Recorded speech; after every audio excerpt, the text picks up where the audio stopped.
So we were coming down this road and we had to use the middle of the road because there's parked cars on both sides of the road. But after you pass these parked cars, what you should have done was move back to the left lane, but you remain in the middle of the road, and then a car did come and eventually you had to swerve out the way.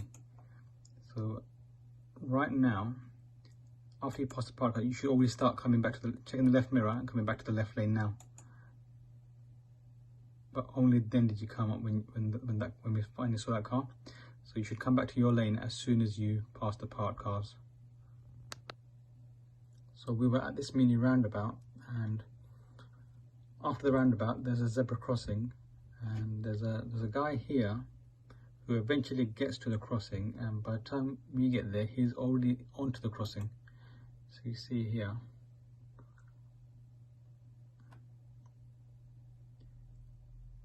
Okay, so now we're past the mini roundabout, and now if I pause it here, now he's already there now, so we should be waiting for him here.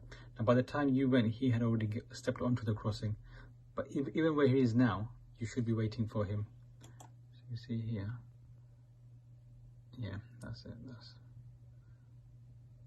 So we were coming to the end of this road. It's a slip road that turns left, and there the road markings are very poor. You can't really see the markings that tell you to give way, but there is a sign there and one there. At that point, when you went forward, there was a van in the lane next to you, and it blocked your view of cars coming from your right, and you couldn't see the car coming from your right, but you still went anyway, and which you shouldn't do. And at that point there, the car coming from your right, they've had to brake and stop to let you out of that giveaway. So if you can't see to your right, don't go. Just wait until your view gets better and then go. So a combination of missing the giveaway and also not being able to see to your right. So don't go if you can't see. And just if you can't see the road markings, look out for signs.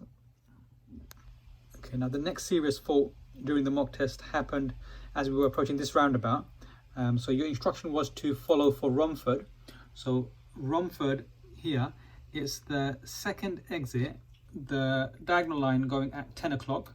And before that, there is a little stubbed line there. Now, I think you misunderstood what that line there was. I think you thought that little line was the first exit, and you end up taking the second exit towards Dagenham. Now that first little line is just the petrol station. It's the entrance to the petrol station. If I play the video, as you approached the roundabout, I think you were all flustered. You kind of were straddling over two lanes here. Now on your left here, that's the little stubbed line. That's the entrance to the petrol station.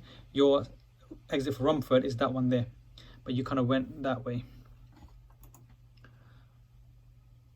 Okay, there was no one near you, so being over the lines, it could be a minor fault. Taking the wrong exit does not matter at all, as long as you haven't given a misleading signal. But the major fault happened here, where it was a red light and you went past the line, and then I kind of had to brake and stop you there. So the major fault happened here at the light. Another serious fault during the mock test, we turned right into this road, and the speed limit here tells you that it's 30, but I think you must have missed this sign, and now you don't know what the speed limit is.